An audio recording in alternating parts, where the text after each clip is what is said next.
대장동 개발 의혹을 수사하는 검찰이 어제에 이어 화천대유 대주주 김만배 씨와 남욱 변호사 등 핵심 4인방을 다시 불러 강도 높은 조사를 벌이고 있습니다. 검찰은 초과이익 환수 조항 삭제 등 특혜 대가로 유동규 전 본부장에게 거액을 약속한 혐의를 입증하는 데 주력하고 있습니다. 오늘도 국회 법사위와 국토위 국정감사가 이어져 대장동 의혹을 둘러싼 여야 난타전이 예상됩니다.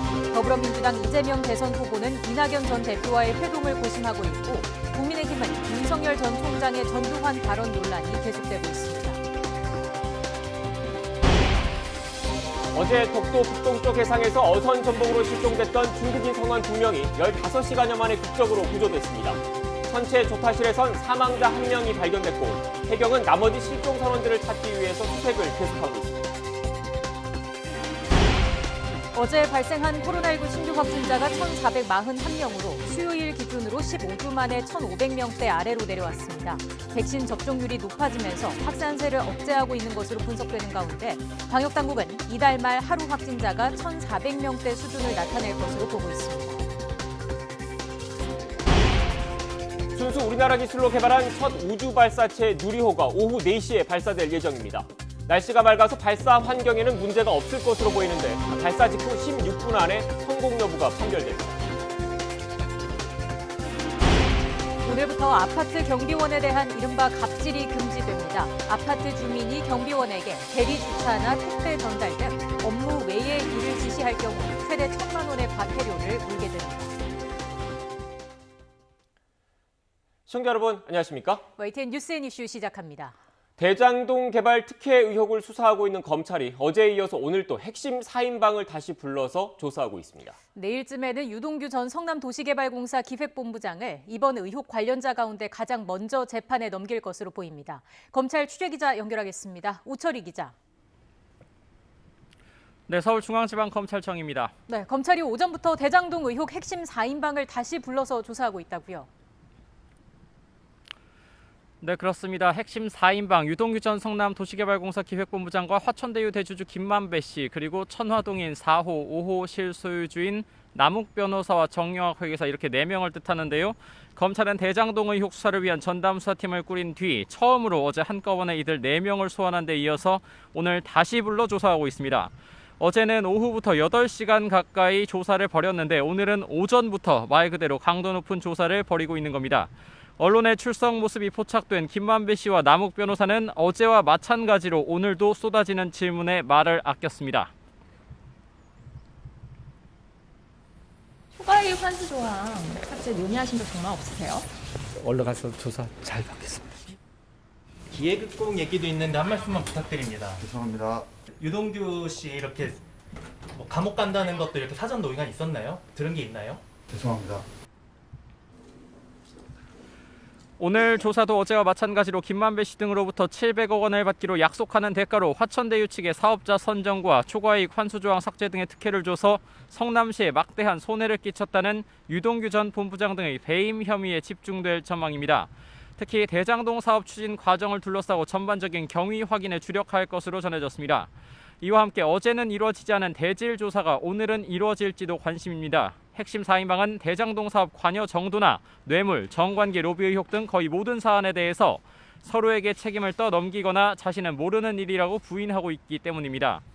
검찰은 현재 자금 흐름이나 계좌 추적에서 이들의 진술을 뒤엎을 결정적인 단서를 아직 찾지 못한 것으로 알려져 진술 내용 등을 토대로 사실관계 입증에 주력할 것으로 보입니다. 이와 함께 검찰이 어제 조사에선 들려주지 않은 이른바 정영학 녹취 파일을 오늘은 피의자들에게 들려줄지도 지켜볼 대목입니다. 네, 이런 가운데 대장동 의혹에 대한 검찰 수사가 시작된 이후 처음으로 유동규 전 본부장 내일쯤 재판에 넘겨지죠? 네, 유동규 전 본부장은 이미 한 차례 기한이 연장돼서 형사소송법이 정한 20일의 구속기한이 원래 어제까지입니다. 하지만 자신의 구속 여부가 합당한지 다시 한번 판단해달라 이런 구속 적부심사를 법원에 요청하면서 절차에 소요된 기간만큼 구속기한이 이틀 정도 늘어났습니다.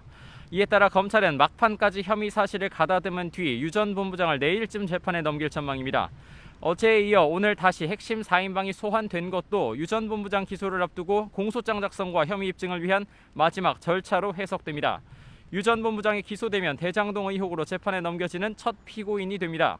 검찰은 다만 김만배 씨 구속영장 재청구 등에 대해서는 상당히 신중을 기하는 모습입니다. 일단 김 씨를 앞으로도 더 소환할 방침으로 알려졌습니다. 또 체포 이후 석방된 남욱 변호사 역시 추가 조사를 더 거친 뒤에 구속영장 청구 등 신병 처리 방향을 결정할 예정인 것으로 전해졌습니다. 지금까지 서울중앙지방검찰청에서 YTN 우철입니다. 네, 이렇게 대장동 개발 특혜 의혹에 대한 검경 수사가 동시에 진행되고 있는 가운데 민간업자들이 가져간 수천억 원대 배당금을 환수할 수 있을지에도 관심이 쏠리고 있습니다. 성남시 등이 전담팀을 꾸려 가능한 방안을 검토하고 있지만 결국은 형사사건의 결론에 따라 판가름 날 것으로 보입니다. 박기환 기자의 보도입니다. 지난 12일 성남시와 성남도시개발공사는 각각 대장동 개발 사업 부당이득 환수를 위한 특별팀을 구성했습니다. 공권력을 동원해 강제 수용한 땅으로 화천대유 등 민간업자들의 배만 불려줬다는 비판이 일자 뒤늦게 대책 마련에 나선 건데 갈 길은 멀기만 합니다. 가이드라인 정도 나왔고요. 주주 협약이라든가 이런 것들 이제 다 실을 1차적으로 하고 있고요. 그런 정도? 민간업자들이 챙겨간 수천억 원대 배당금을 돌려받기 위한 방안은 크게 3가지 정도. 먼저 성남시가 검토하고 있는 건 당장 2달 앞으로 다가온 대장동 5천원 세대의 준공 승인을 보류한 겁니다. 추가 배당을 막고 민간업자들의 자산을 동결할 수도 있지만 아파트를 분양받은 주민들의 반발을 이겨낼 수 있을지 미지수입니다. 오히려 성남시가 재산권을 침해했다는 이유로 소송을 당할 수도 있습니다. 시행사 성남의뜰의 주식을 절반 넘게 가진 성남도시개발공사는 이사회 등을 통해 추가 배당을 막을 방안이 있는지 확인하고 있지만 이 역시 쉽진 않습니다. 성남의뜰 이사회 3명 가운데 공사 측이 한 자리를 차지하긴 했지만 나머지 2명은 민간업자의 손을 들어줄 가능성이 크기 때문입니다. 주주총회를 열더라도 협약에 따라 사실상 의결권을 가진 건 화천대유와 천화동인 투자자들 뿐입니다. 이후에 배당이 예상되는 금액에 대해서도 이사회 결의할지 그런 절차가 필요한데 이사회 자체가 민간업자 중심으로 과반수 이상을 차지하고 있기 때문에 이사회에서 과연 그 결의를 할 수 있느냐 이런 문제가 좀 있고요. 마지막 방안은 부당이득 반환을 위한 민사소송입니다. 수천억 원대 배당의 근거가 된 사업협약이 관계자들의 형사상 책임으로 무효가 된다면 지금까지 받은 모든 이득을 토해내야 한다는 겁니다.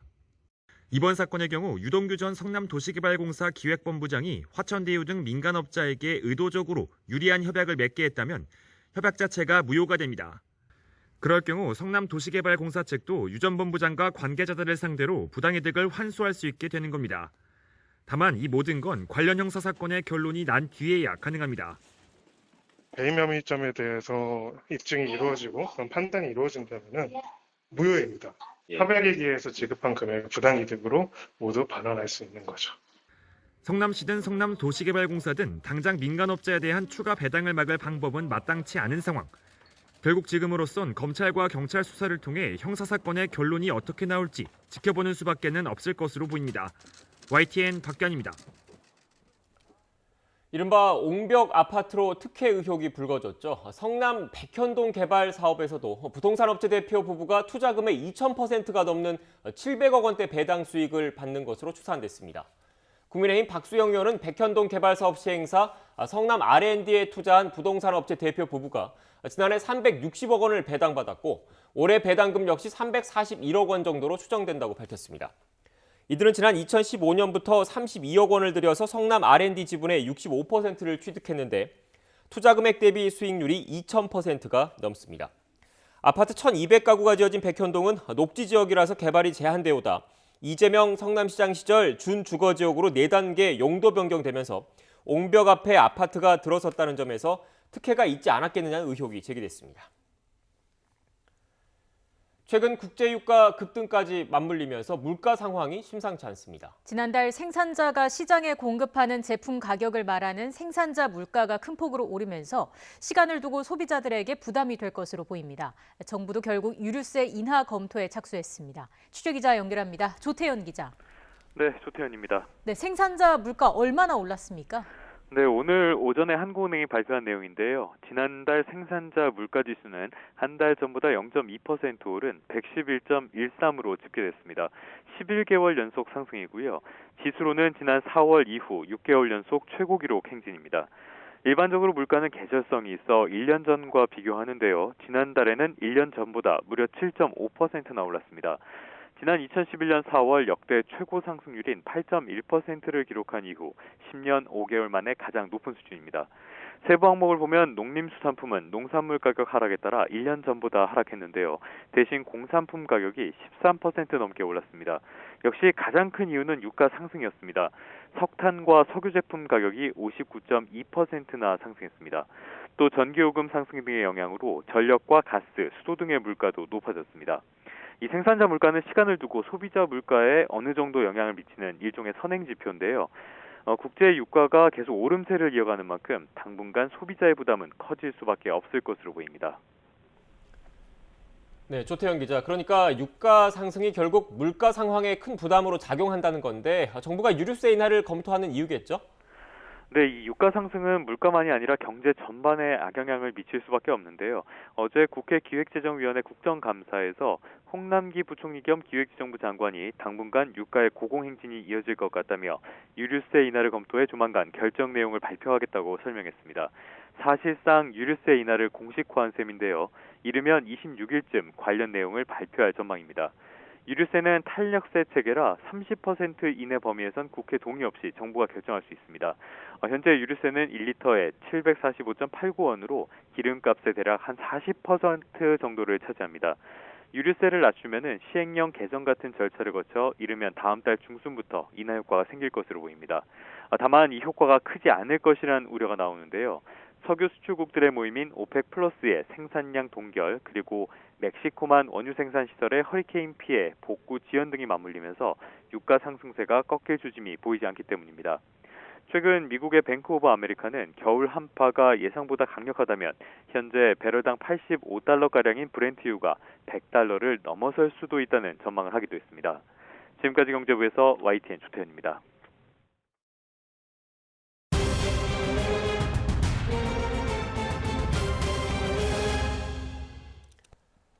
현재 우리나라에 들어오는 입국자는 우리 국적자든 외국인이든 모두 유전자 증폭 진단 검사죠. PCR 음성 확인서를 제출해야 합니다.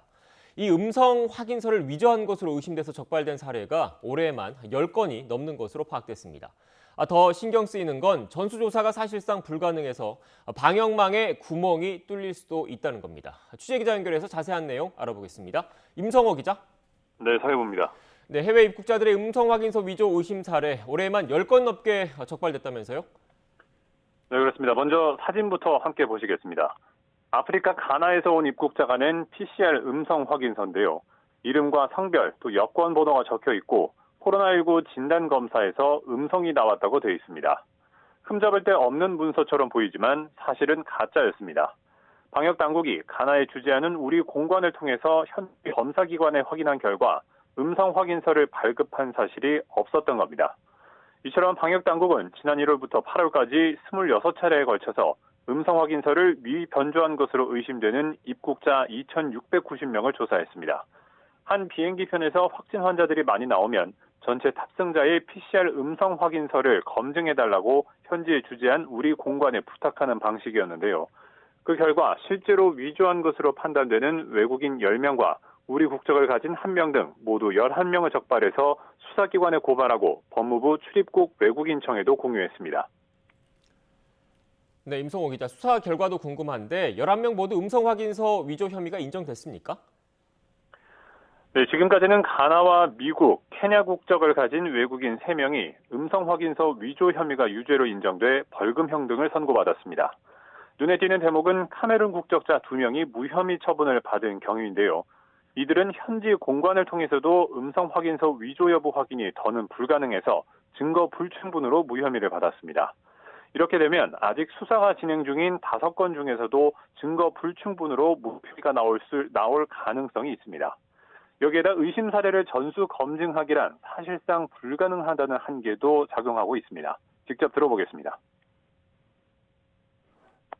수십 개국 내에서도 검사 기관이 수천 개잖아요. 이게 물론 시간도 걸리고, 그렇지만 한국 정부가 이렇게 진위 검증을 하고 있다라는 게 이제 소문이 나서 어느 정도 예방 차원이 있다라고 생각을 하고 있어갖고요. 이 때문에 이른바 위드 코로나 전환을 준비하는 상황에서 자칫 방역에 구멍이 뚫리진 않을까 걱정하는 목소리도 나오고 있습니다. 단계적 일상 회복, 즉 2급 코로나 방역 체계로 전환될 경우 해외 입국자가 대폭 증가할 것으로 예상되는 만큼 비행기 탑승 전에 출발 국가에서 이 변조 여부를 가려낼 수 있는 시스템 도입이 시급합니다.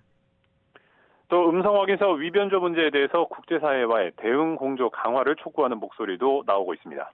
지금까지 사회부에서 YTN 임성호입니다. 코로나19 신규 확진자는 어제보다 130명 줄었습니다. 백신 접종이 순조롭게 진행되면서 4차 대유행 이후의 확산세도 주춤해진 것으로 보입니다. 취재기자 연결합니다. 최명신 기자. 네, 최명신입니다. 네, 먼저 오늘 자세한 확진자 현황부터 전해주시죠. 네, 오늘 영시 기준 코로나19 신규 환자는 1,441명입니다. 어제보다 130명 줄었습니다. 일주일 전이 지난 수요일에 1,939명과 비교해선 498명이 적습니다. 또 수요일 기준으로 4차 유행 초반인 7월 둘째 주 이후 15주 만에 처음으로 신규 환자가 1,500명대 아래로 내려왔습니다.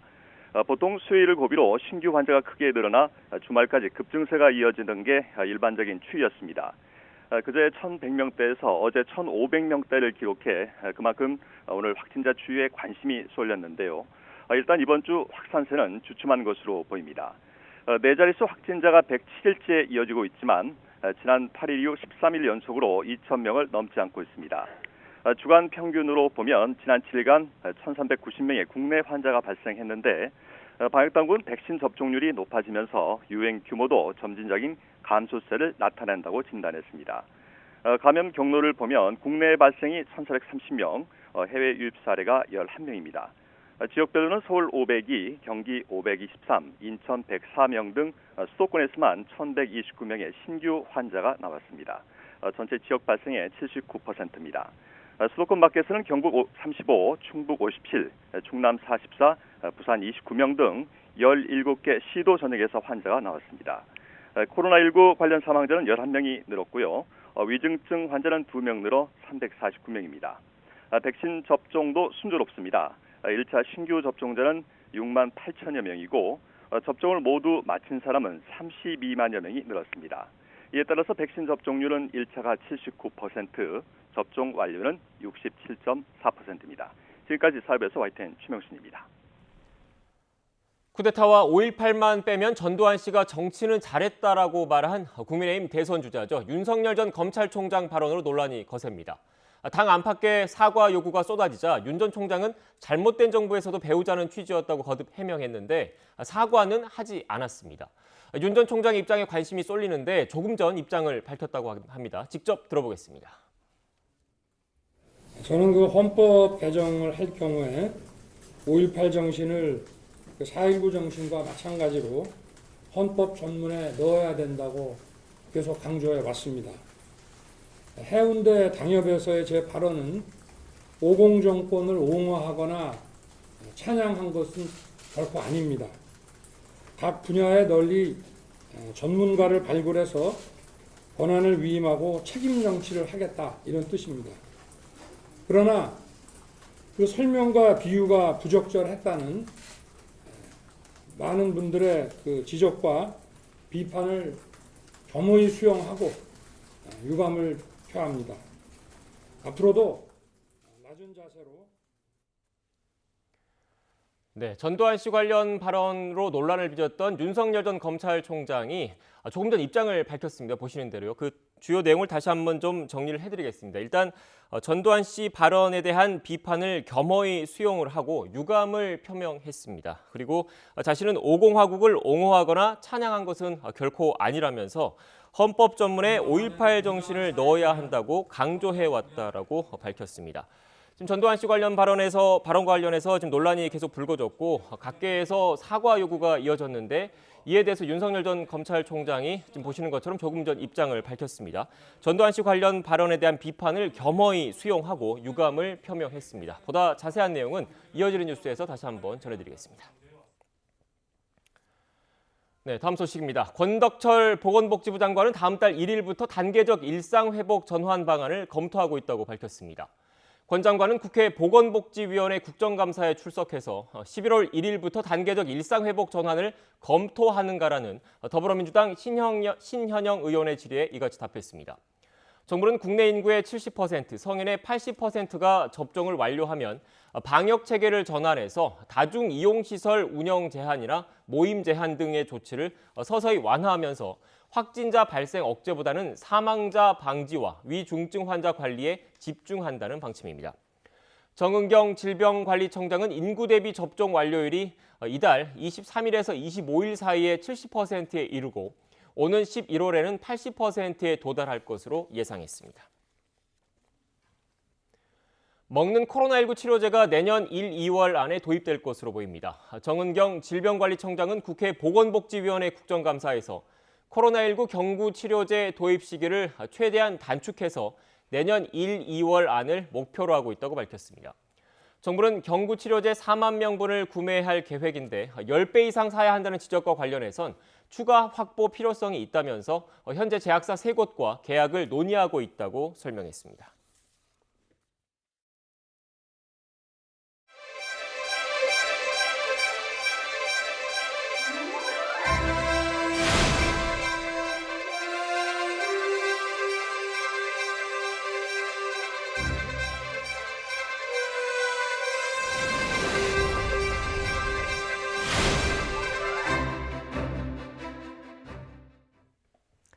순수 우리나라 기술로 개발한 첫 우주 발사체 누리호가 오늘 오후 발사를 앞두고 본격적인 발사 준비 절차에 돌입했습니다. 발사대가 있는 나로 우주센터 주변은 안전한 발사를 위해 교통 통제가 시작되는 등 긴장감이 고조되는 모습입니다. 나로 우주센터에 나가 있는 취재기자 연결합니다. 홍민기 기자. 네, 전남 고흥 나로 우주센터에 나와 있습니다. 네, 누리호가 발사 준비에 돌입했다고요? 네, 그렇습니다. 한국항공우주연구원은 조금 전인 오전 10시부터 누리호의 발사 준비를 시작했다고 밝혔습니다. 현재는 누리호 내부 전자설비가 정상 작동하는지를 확인하고 있는 것으로 전해졌는데요. 여기서 문제가 없다면 발사 1시간 반 전에서 50분 전까진 추진제와 산화제 충전이 이뤄집니다. 발사 10분 전까지 기상 상황 등의 이상이 없으면 프로그램에 따라 자동으로 카운트다운에 돌입합니다. 발사 예정 시각은 현재 오후 4시로 예정돼 있는데요. 다만 확정된 시간은 아닙니다. 오늘 오전과 오후 2차례 발사관리위원회가 회의를 통해 최종 발사 시각을 결정하는데요. 정확한 발사 시각은 오늘 오후 2시 반쯤 공식 발표될 예정입니다. 사실 신형 우주 발사체의 성공 확률은 30% 정도에 불과한 것으로 알려져 있고 누리호도 예외가 아닙니다. 그만큼 발사 과정에서 수많은 난관을 뚫어야 하기 때문인데요. 가장 큰 변수는 무엇보다 날씨입니다. 지상풍은 평균 초속 15m보다 약해야 하고 비행 경로에 낙뢰도 없어야 합니다. 지상을 벗어난 뒤에도 우주 물체와 충돌 가능성은 없는지 살펴야 합니다. 네, 나로 우주센터 주변 통제도 시작됐다고요? 네, 그렇습니다. 누리호가 본격적인 발사 준비에 돌입하면서 발사대가 위치한 나로 우주센터 주변 교통도 통제되기 시작했습니다. 먼저 발사대 반경 3km 육상 교통이 통제되기 시작했고 발사 2시간 전에는 바닷길과 하늘길도 모두 통제될 예정입니다. 통제는 발사가 완전히 끝난 뒤까지 이어질 예정인데요. 발사가 성공했는지는 발사 16분 7초 뒤에 판가름 납니다. 다만 위성 모사체가 목표 궤도에 올라갔는지 등 최종 임무의 성공 여부는 비행 과정에서 획득한 데이터를 분석해 약 30분 정도 뒤에 확인할 수 있습니다. 지금까지 전남 고흥 나로 우주센터에서 YTN 홍민기입니다. 네, 누리호는 오늘 발사의 성패와 상관없이 앞으로 5번 더 발사될 예정입니다. 축적한 데이터를 바탕으로 누리호 성능을 높여서 2030년 달 탐사에도 도전한다는 계획입니다. 정혜윤 기자입니다. 12번의 개발 과정을 통해 완성된 누리호는 총 2번의 발사가 계획돼 있습니다. 이번 발사의 성패와 관계없이 내년 5월 또 한 번의 발사가 예정돼 있습니다. 이후에는 2027년까지 6,874억 원의 예산이 투입돼 누리호 신뢰도 확보 사업이 시작됩니다. 누리호 4기를 더 만들고 차세대 중형 위성 3호와 차세대 소형 위성을 실어 쏘면서 발사체의 성능과 안전성, 신뢰도를 높이자는 겁니다. 12년간 누리호 개발에 참여했던 300여 개 민간 기업이 기술을 완성하고 고도화할 수 있는 계기를 만들어주는 효과도 있습니다. 이후에는 누리호로 2030년에는 달 착륙선을 쏘아 올린다는 게 정부의 구상입니다. 하지만 38만 킬로미터 떨어진 달로 가기에는 누리호의 성능을 한 단계 이상 높여야 합니다. 이를 위해 필요한 것이 한국형 발사체 고도화 사업이지만 지난해 예비 타당성 조사에서 탈락해 아쉬움을 주고 있습니다. 당초 계획에 따르면 그 달 탐사선을 보내는 수준 정도를 만들려고 했었는데 평가하는 과정 중에서 더 좀 성능이 뛰어난 그 계량 쪽으로 해야 되는 것이냐 아니라는. 하지만 이번까지 6번의 누리호 발사에서 성과를 보인다면 미국과 러시아, 중국에 이은 세계 4번째 자력 달 착륙에 도전할 가능성도 열릴 전망입니다. YTN 정혜윤입니다.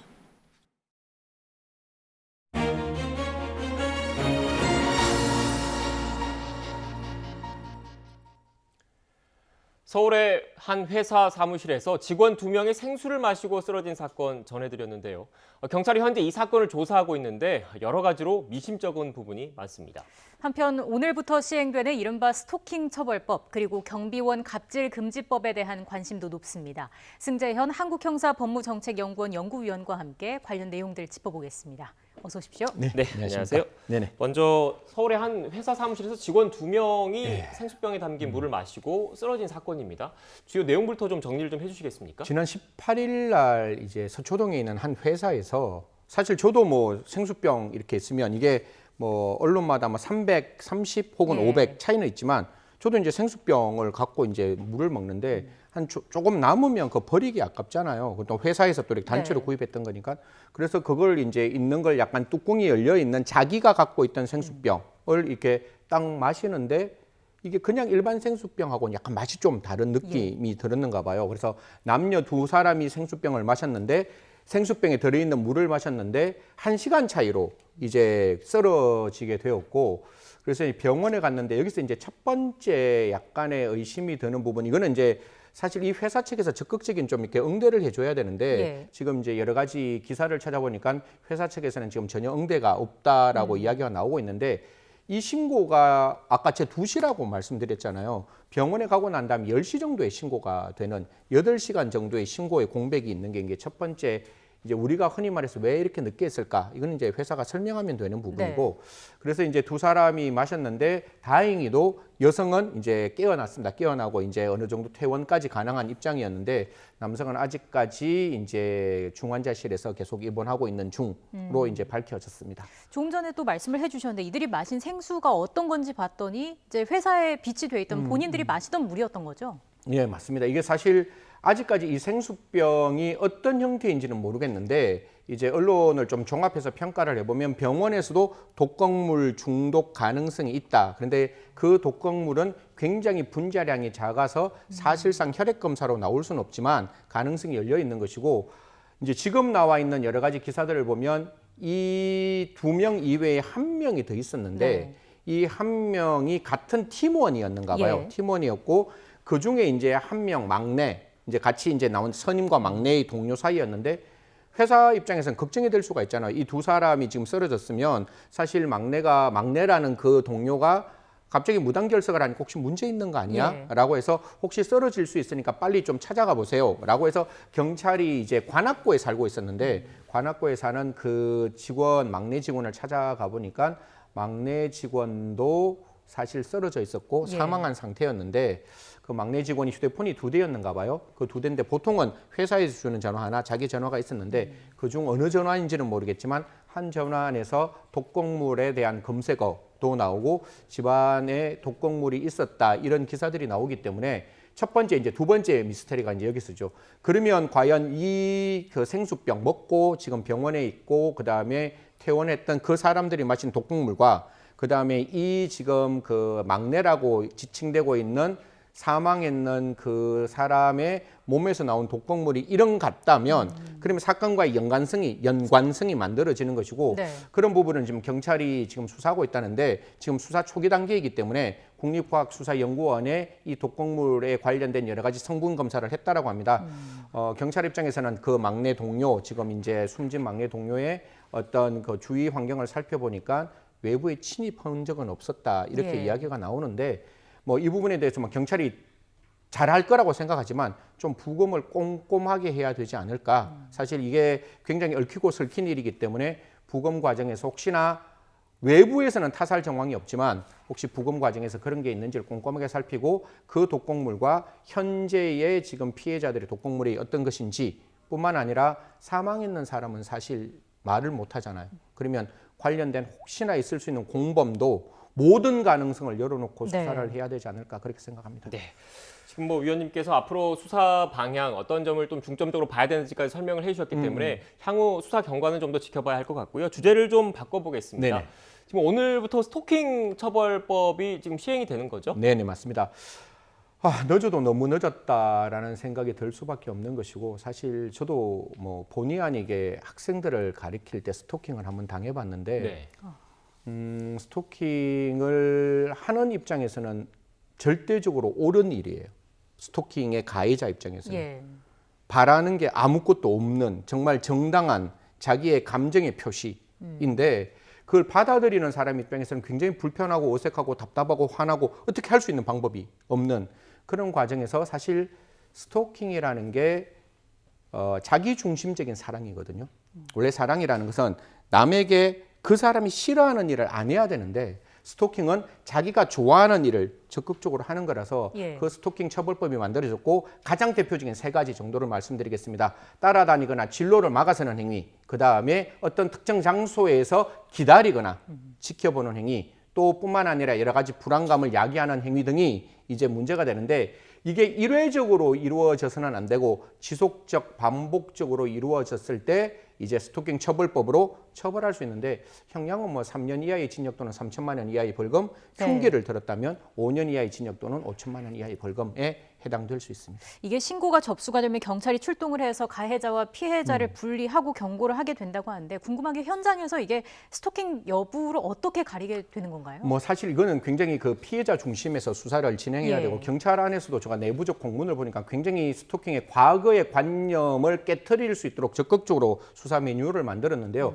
먼저 법에 나와 있는 건 응급 조치를 할 수 있습니다. 제가 만약에 스토킹을 당하면 신고 112 빵빵 들면 저 스토킹 당하고 있습니다. 저 구해주세요 라고 이야기하면 4가지 조치를 취할 수 있는데 그 4가지 중에 첫 번째가 제지를 합니다. 스토킹 하지 마세요.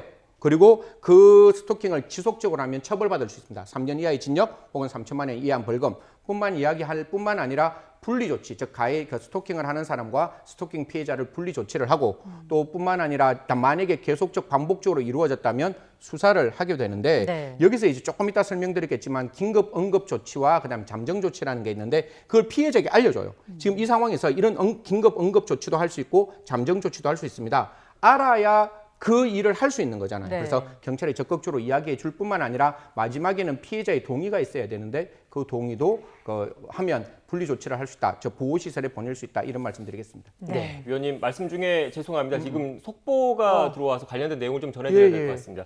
지금 오늘 그 순수 우리나라 기술로 개발한 첫 우주 발사체죠. 누리호가 애초에는 오후 4시쯤에 고흥 나로 우주센터에서 발사될 것으로 예상이 됐는데 지금 우주센터 상층에 강한 바람이 부는 것 같습니다. 강한 바람이 불어서 오후 4시보다 애초 예정했던 오후 4시보다 발사가 늦어질 수 있을 것 같다라는 그런 소식이 들어왔습니다. 누리호가 발사가 되려면 액체 연료를 누리호에 실어야 되지 않습니까? 그런데 지금 속보 자막을 보면 바람 때문에 연료 주입 작업이 조금씩 늦어지고 있는 것 같고요. 지금 현재 발사관리위원회도 지금 개최가 되고 있어서 정확한 발사 시각 그리고 발사 일정도 좀 조정될 가능성이 있어 보입니다. 보다 또 자세한 내용은 이어진 뉴스에서 다시 전해드리겠습니다.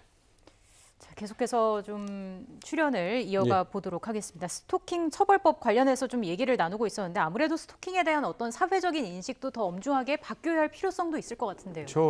제가 이 스토킹 처벌법을 이야기를 했는 지가 벌써 한 7년, 8년째 되고 있는데 가장 중요한 거는 이제는 많이 바뀌었습니다. 사회의 통념 중에 제가 방송에 나올 때마다 이야기해서 이제 좀 많은 분들이 이야기를 하고 계시는 것 같은데 10번 찍어서 안 넘어가는 나무 없다? 10번 찍어서 안 넘어가는 나무 있죠. 내가 싫은데 어떻게 그걸 제가 받아들일 수가 있겠어요. 또 가끔가다 저도 이제 아버지 입장에서 이런 말을 할 수도 있는데 과거에 사랑하는 남자보다 네가 사랑하는 사람과 이성과의 결혼을 조금 하라 이런 말들이 있었는데 사실 그런 부분들이 있으면 굉장히 스토킹이 하나의 연애 관계에서 이루어질 수 있는 관계 설정 중에 일어날 수 있는 문제가 아니냐 이런 이야기가 나올 수 있습니다. 그래서 스토킹 처벌법에서 가장 중요한 건 이러한 사회적인 통념이 바뀌어야 되고 지금 스토킹 처벌법만 만들어졌잖아요. 예. 처벌은 죄형 법정주의 때문에 그 사람이 했는 책임의 양만큼만 처벌할 수 있는데 피해자 보호는 아무리 많이 해도 지나침이 없는 거거든요. 저희들이 성폭력 범죄를 만들 때 성폭력 범죄 및 피해자 보호 등에 관한 법률을 하나로 했다가 나누어가지고 피해자 성폭력 처벌법뿐만 아니라 피해자 보호법을 따로 만들었듯이 지금 아마 부서가 달라서 법이 안 만들어졌는 것 같은데 그 담당하는 여가부에서는 스토킹 처벌 피해자 보호법을 하루빨리 만드셔가지고 스토킹을 하면 아버지 어머니가 스토킹 피해자 막을 수 있어요. 지금 BJ 사건에서도 그 부모님이 그 스토킹 하는 사람에게 살해를 당했듯이 피해자 관련자 가족까지 보호할 수 있도록 좀 두터운 법령이 좀 만들어졌으면 좋겠습니다. 네. 지금 위원님 말씀하신 대로 이 스토킹 범죄 관련된 그 스토킹 범죄 그동안은 어떻게 보면 사실상 경범죄처럼 그 취급돼 왔지 않습니까? 그런데 이 법안 자체가 개정법이 아니라 제정 법안입니다. 네네. 그러니까 새로 만든 법안인 맞습니다. 만큼 예. 이 스토킹 범죄를 명확히 규정하고 주요 범죄로 다루겠다 이런 사회적 인식 전환에 있어서는 중요한 의의가 있어 보이는데 제가 관련된 법안 원문을 보니까 벌칙 조항에 이 죄는, 그러니까 스토킹 범죄 죄는 피해자가 구체적으로 밝힌 의사에 반해서 공소를 제기할 수 없다. 이 조항이 있어요. 그러니까 이른바 반의사 불벌죄인데 이게 그 어떻게 보면 2차 가해로 이어질 수가 있을 것 같다는 생각이 좀 들거든요. 그러니까 가해자가 오히려 피해자한테 합의해달라, 합의를 받으면 처벌 안 받은 거니까요. 이런 한계점도 분명해 보입니다. 저 반의사 불벌죄 옛날부터 좀 삭제하는 게 맞다라고 네. 이야기를 했는데 이게 그냥 모르는 사람의 관계가 아니라 양가의 감정이 있는 거잖아요. 그러니까 사귀었던 사람, 사귀고자 하는 사람, 아는 사람 이런 사람을 관련돼서 이러한 스토킹 처벌법이 나왔기 때문에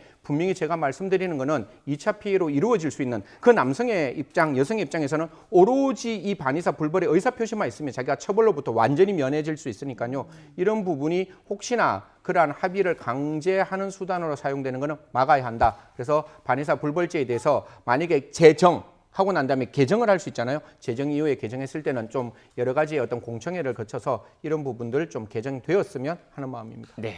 일단 말씀하신 내용을 들어보면 부족한 부분이 없도록 추가적인 그 사회적 논의가 필요하다 이런 맞습니다. 말씀이신 것 같고 예. 주제를 좀 또 바꿔볼까요? 네, 그동안 뭐 아파트 경비원 갑질 문제가 여러 차례 지적이 되어왔고 논란이 되어왔는데 관련 법이 이것도 오늘부터 시행이 됩니다. 이것도 자세하게 설명해 주실까요? 예, 경비원 갑질 방지법이라고 하는데 원래 법령 명칭은 공동주택 경비원 경비 업무에 관한 법인데요. 제가 좀 쉽게 설명을 드리겠습니다. 네. 한 4가지 영역에서 이제 문제가 되는데 안 되는 것만 말씀드릴게요. 예. 보통 자동차 빵 타고 집에 딱 도착하면 경비원 선생님이 계시잖아요. 그러면 제가 키를 딱 주면서 좀 주차해 주세요. 개별 주차 절대 삑 1,000만 원 과태료 받을 수 있다. 예. 두 번째는 이제 택배 보관을 하는데 택배 보관할 때 그 경비 선생님한테 이렇게 말할 수 있잖아요. 내가 지금 물건이 지금 올 수 있습니다. 그러니까 이 택배 물건 저희 집에 배달해 주세요. 저희 집에 갖다 주세요. 삑 개별 택배 물건 경비원 선생님께 부탁해서 자기 집에 가지고 오면 또 1,000만 원 네. 문제가 되는 것이고 이제 분리수거 되는데 분리수거 할 때 대형 있잖아요. 만약에 냉장고를 바꾸는데 경비원 선생님께 부탁해서 우리 집 냉장고 있으니까 이거 분리수거 하는 데까지 좀 갖다 주세요. 삑 1,000만 원 되는 것이고 마지막에 이런 경우가 굉장히 많은데 고지서 같은 경우에 이렇게 우편함에 있으면 깜빡 까먹을 수 있잖아요. 예. 그렇기 때문에 고지서가 나오는 건 전부 다 개별적인 어떤 집에 배달해 주세요. 그거 허용되지 않는데 여기서 사실 제가 더 불편한 거는 경비원 선생님하고 주민들 사이는 굉장히 이렇게 라포가 좋은 관계가 형성되어 있으면 예. 자발적으로 해줄 수가 있는데 업체가 갑질할 때가 있어요. 무슨 말인가 하면 경비원 선생님들한테 이 업체와 용역 맺은 그 업체가 예. 이게 분명히 하지 마라 그러는데 해줘. 그걸 해줘야 우리가 당신들하고 훨씬 더 관계 설정이 좋을 수 있어. 당신 만약에 여기서 해고 안 당하려면 적어도 주민이 요구하지 않더라도 당신들이 반드시 할 필요가 있는 거야. 이런 거 업체가 절대로 못하도록 사실 업체에 대해서는 조금 더 강력한 갑질에 관련된 과태료가 아니라 벌금까지 좀 매길 수 있는 그런 어떤 방법이 만들어져야 한다라는 말씀드리겠습니다. 네, 이런 또 그 제도 개선과 더불어서 그 경비원분들을 또 이렇게 존중해주는 이런 인식 전환도 좀 필요하지 않겠습니까? 그게 제일 중요하죠. 네. 사실 지금 법이라는 게 이게 가르마를 탔는 거잖아요. 사실 정말 좋아하는 사람이면 저는 경비원 선생님한테 이걸 안 시킬 수도 있는 거고 경비원 선생님이 정말 좋은 어떤 주민이면 같이 해줄 수도 있는 부분이 있는데 이런 부분은 서로가 서로의 인격체로서 인간의 존엄에 대한 어떤 존중을 가지고 같이 협의하고 상생하는 것이 필요하지 법에서 이게 안 됐으니까 무조건 안 되고 법에서 이게 되니까 무조건 된다 이런 형식으로 가는 거는 너무 세상을 각박하게 만들 수 있다. 더 주민과 경비원 사이 특히 업체가 경비원에게 갑질하는 것은 막아야 한다라는 말씀드리겠습니다. 네. 알겠습니다. 지금까지 승재현 한국형사법무정책연구원 연구위원과 이야기 나눴습니다. 오늘 말씀 고맙습니다. 고맙습니다. 감사합니다.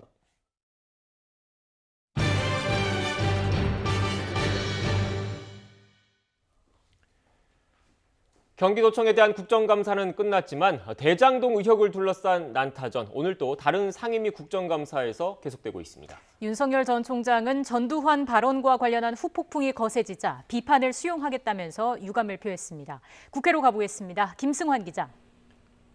네, 국회입니다. 네, 오늘 국감에서도 대장동 이슈가 부각되고 있죠.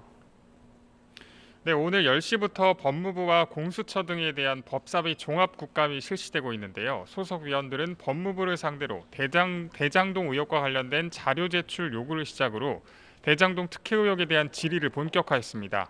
박범계 법무부 장관을 상대로 남욱 변호사의 부실 수사 논란 등에 대한 관련 질문이 이어지고 있습니다.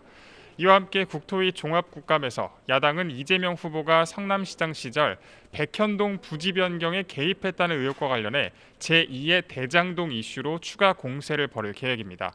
민주당 송영길 대표는 KBS 라디오에서 이번 대장동 국감과 관련해 한 방이 없었던 게 아니라 국민의힘이 한 방을 맞았다고 평가했고 국민의힘 김기현 원내대표는 오늘 최고위 회의에서 이 후보가 어제 국감에서 말을 바꾸는 등 위증죄 처벌을 피하기 어렵게 됐다면서 검찰에 고발하겠다며 강경한 입장을 내놨습니다.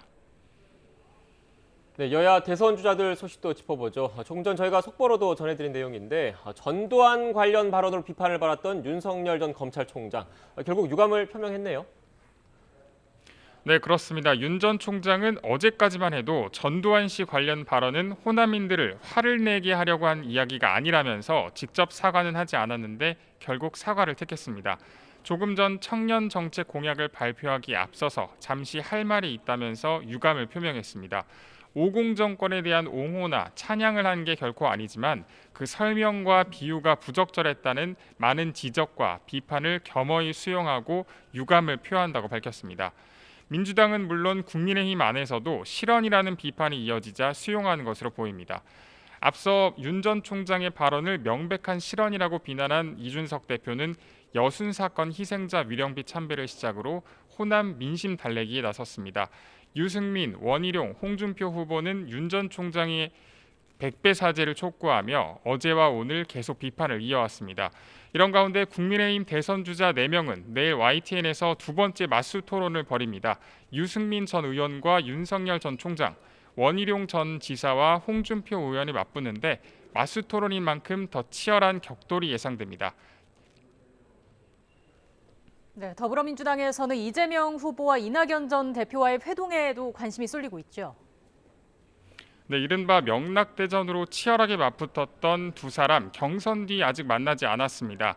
양측이 물밑 조율을 하고 있는 가운데 아직 회동 시기는 정해지지 않은 것으로 알려졌습니다. 이 전 대표 측은 정권 재창출을 위해서 기여하겠다는 의지는 확고하지만 이 후보를 만나는 게 최우선은 아니라는 입장이라 만남 시기가 지연되고 있습니다. 이 후보 측에선 원팀 퍼즐을 완성한 뒤에 본격적인 대선 행보에 나설 전망입니다. 지금까지 국회에서 YTN 김승환입니다. 더불어민주당 윤건영 의원은 송영길 대표가 이재명 정권 교체론을 주장하는 데 대해 정권 교체냐 정권 재창출이냐는 엄연히 다른 문제로 생각한다고 밝혔습니다. 청와대 국정상황실장 출신인 윤 의원은 MBC 라디오 김종배의 시선집중 인터뷰에서 조금 해석의 결이 다르다고 생각한다며 물론 개선과 혁신의 관점에서 이야기했을 것으로 이해하고 싶다고 말했습니다.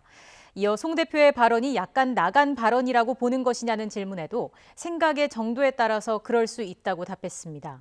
송 대표는 오늘 KBS 라디오 최경영의 최강시사에서도 이재명 후보가 대통령에 당선될 경우 새로운 정권이 만들어지는 것이라고 거듭 밝혔습니다. 어제 독도 북동쪽 한일 중간 수역에서 9명이 탄 어선이 전복돼서 이틀째 수색 작업이 이루어지고 있습니다. 어선 조타실에서 사망자 1명이 발견됐고 사고 해역 인근에서 표류하던 중국인 선원 2명은 극적으로 구조됐습니다. 자세한 소식 취재기자 연결해서 알아보겠습니다. 송세혁 기자. 네, 전국부입니다. 네, 우선 선원들 구조 소식부터 전해주시죠. 네, 오늘 오전 7시 34분쯤 전복된 어선 조타실에서 선원 1명이 숨진 채 발견됐습니다.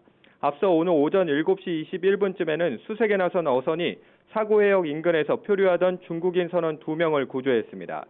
이들은 구명조끼 없이 부표를 잡고 표류한 것으로 전해졌습니다. 사고 신고가 접수된 것이 어제 오후 2시쯤이니까 15시간 넘게 표류한 건데요. 해경은 구조한 선원 2명을 헬기로 울릉의료원에 이송했으며 2명 모두 의식이 있는 것으로 확인됐습니다. 네, 송세혁 기자. 사고 해역에서 수색 작업은 어떻게 진행되고 있습니까? 네, 실종된 선원 6명을 찾기 위해 해경은 잠수사를 투입해 선체 내부 수색을 계속 시도하고 있다고 밝혔습니다. 앞서 해경 구조대원들은 뒤집힌 선체를 두드리며 반응을 살펴봤지만 생존자 신호는 확인되지 않았습니다. 해상에서는 해경과 해군 함정 6척, 어선 2척 등이 투입돼 사고 해역 주변을 중심으로 수색이 진행되고 있습니다. 일본 해상보안청 함정 한 척도 수색에 힘을 보태고 있습니다. 하지만 사고 해역에는 풍랑주의보가 내려진 가운데 파도가 4m까지 높게 일고 있어 수색에 어려움을 겪는 것으로 전해졌습니다. 울진 후포선적 72톤급 홍게잡이 통발 어선이 전복됐다는 신고가 접수된 건 어제 오후 2시 20분쯤인데요. 사고 해역은 독도에서 북동쪽으로 168km 떨어진 한일 중간 수역입니다. 배에는 한국인 3명과 중국인 4명, 인도네시아인 2명 등 9명이 타고 있었던 것으로 파악됐습니다. 사고 어선은 지난 16일 새벽 3시쯤 경북 울진 후포항에서 출항해 오는 23일 후포항에 입항할 예정이었습니다. 지금까지 전국부에서 YTN 송세혁입니다. 세무조사를 받고 있는 업체의 대표와 관할 세무서장이 협의의 명목으로 만나서 샴페인을 마신 사실이 YTN 취재 결과 확인됐습니다. 업체 측은 세무조사와는 상관없는 관례적인 만남일 뿐이라고 해명했는데 해당 기업 협의회 회원도 아닌 것으로 확인돼서 그 배경에 의문이 커지고 있습니다. 국세청장은 세정협의회가 로비 창구로 전락했다는 의혹이 불거지자 세정협의회를 폐지하는 것을 검토하겠다고 밝혔습니다. 취재기자 연결합니다. 신준명 기자. 네, 사회 일부입니다. 네, 당시 종로 세무서장과 기업 대표가 만난 영상을 YTN이 확보한 거죠? 네, 그렇습니다. 지난 5월 18일 종로세무서 옥상에 마련된 휴게 공간에서 찍힌 영상입니다. 영상에는 당시 종로세무서장 김모 씨와 체납징세과장 남호 씨, 당시 보령제약 안모 대표 등이 모여 있고 테이블엔 샴페인까지 놓여 있습니다. 제보자가 다가가자 종로세무서 직원이 세정협의회 진행 중이라며 막아섭니다. 원래 저거 하시면 안 되는 거 아니에요? 네? 저거 하시면 안 되는 거 아니에요? 아직 세정협의회 하는데 지금 세정협의회 하는 게 맞아요? 세정협의회란 지역 납세자 여론을 수렴하기 위한 목적으로 각 세무서 단위에서 운영 중인 민관협의체로 지난 1971년부터 50년째 세무서와 납세자의 소통창구 역할을 하고 있습니다. 그런데 YTN 취재 결과 당시 보령제약은 서울지방국세청에서 세무조사를 받고 있던 것으로 확인됐습니다. 보령제약 내부 관계자는 5월 18일은 세무조사가 한창 진행되던 시기였다며 회사 측에선 꼬투리 잡힐 수 있으니 회사에 들어오지 말라는 지시를 하기도 했다고 밝혔습니다. 게다가 보령제약은 지난 8월 말 기준 종로세무서가 관리하는 세정협의회 소속 회원 19개 업체에도 포함되어 있지 않았습니다. 세무조사가 진행 중인 상황에서 업체 대표와 관할 세무서장의 수상한 만남이 이뤄진 겁니다. YTN이 확인을 요구하자 보령제약 측은 5년에 한 번씩 하는 정기 세무조사가 진행되던 시기였던 건 맞다고 시인했습니다. 하지만 당시 만남은 관례적으로 진행하는 수시 업무 회의였을 뿐 세무조사와의 연관성은 없다고 선을 그었습니다. 종로세무서 측은 김 전 세무서장이 당시 참석 대상을 정했다면서 세정협의회 회원사가 아닌 보령제약 대표가 왜 참석했는지는 잘 알지 못한다고 답변했습니다. 또 김 전 세무서장에게 정확한 경위를 확인하려 했지만 현재 병가 중이라 사실 확인이 곤란하다고 덧붙였습니다. 네, 세무서 관계자와 납세업체들이 만나는 세정협의회를 놓고 각종 로비 의혹도 잇따랐지 않습니까? 국세청장은 폐지를 검토하겠다고 밝혔네요. 네, 그렇습니다. 세정협의회 회원들은 관할 세무서장이나 과장이 퇴직하면 고문 계약을 맺은 뒤 고문료 명목으로 적게는 수십만 원에서 많게는 수백만 원씩 매달 지급해온 것으로 드러났습니다. 현직 일대 세정협의회를 통해 관계를 형성하면서 세무조사의 편의를 봐달라는 식으로 청탁하고 퇴직 뒤엔 전관 예우로 대우해주면서 일종의 보험을 든다는 건데요. 더불어민주당 김두관 의원실에서 확보한 세정협의회 회원의 증언을 들어보겠습니다. 소장들은 한 100만 원 정도 하고요. 다른 세무서장 되면 또 1년 이런 식으로 하든 어떤 세무서든 간에 다 이런 것들은 좀 다 사보는 사람 입장에서는 정치도 문제지만 세무서가 가장 무섭잖아요. 서울권 세무서들의 경우 각각 10개에서 20여 개의 업체를 회원으로 관리하고 있는 것으로 알려졌습니다.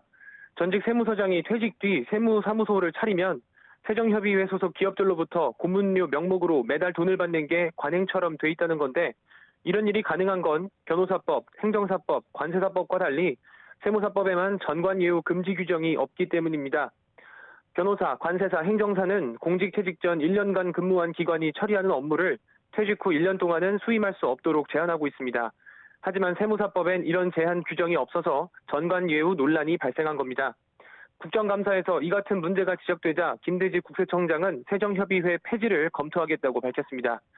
국회에선 세무서장 등의 전관예우를 근본적으로 방지하기 위해 공직 출신 세무사가 퇴임 직전 근무한 세무관서의 세무대리를 제한하는 세무사법 일부 개정 법률안을 지난 13일 발의했습니다. 지금까지 사회부에서 전해드렸습니다. 전현직 선수와 지도자로 구성된 젊은 빙상인 연대가 쇼트트랙 심석희 선수의 고의 충돌, 승부 조작 의혹에 대해서 투명하고 공정한 진상조사를 요구했습니다.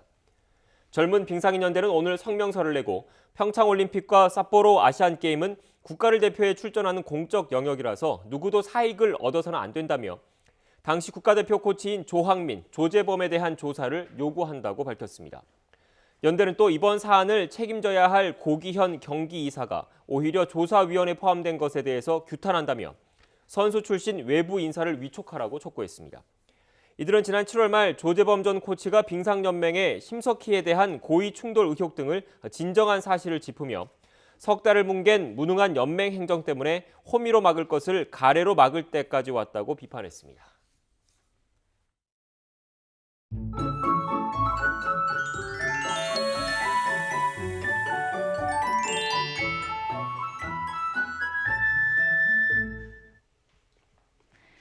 오늘 오후 전남 고흥에 위치한 나로 우주센터에서 누리호 발사가 예정돼 있습니다. 이 누리호는 오늘 오후 4시쯤 발사가 예정돼 있었지만 우주센터 상층에 부는 강한 바람으로 인해서 발사가 예정보다는 늦어질 것으로 예상되고 있는데요. 정확한 발사 시각은 바람과 낙뢰 등 기상 요소를 고려해서 결정될 것으로 예상됩니다. 오늘도 때이른 가을 추위가 이어지고 있는데요. 오늘 서울 등 내륙 지방은 대체로 맑겠지만 영남 동해안에는 오후까지 5에서 20mm의 비가 내리겠습니다. 오늘 낮 기온은 어제와 비슷해 쌀쌀하겠습니다. 서울의 한낮 기온은 15도, 대전은 16도, 부산은 17도 선을 보이겠습니다. 다음 주부터는 이맘때 가을 날씨를 되찾겠고요. 당분간 맑은 가운데 일교차가 크게 벌어질 전망입니다. 지금까지 날씨 정보였습니다. 뉴스앤이슈 2부는 정치권 소식으로 문을 열겠습니다. 저희는 잠시 뒤에 뵙겠습니다.